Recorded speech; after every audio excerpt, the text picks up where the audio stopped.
Hello guys, in this video I'm going to show you how to set the speed units on the Avenza Maps application.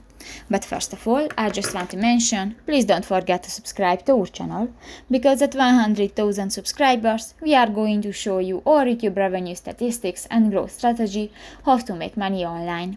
So let's jump into it. First of all, open the application on your device. Click to the three dots at the upper right corner of the screen and click to the settings button. New, go to the settings section and click to the units of measurement under the display option. In the default units section you can find the speed option, the third. Click that and you can select different options. For example, if you want to select the kilometers, just click to the circle icon and you can check the speed units. So that's pretty much it for this video, guys. See you in the next one. Bye bye.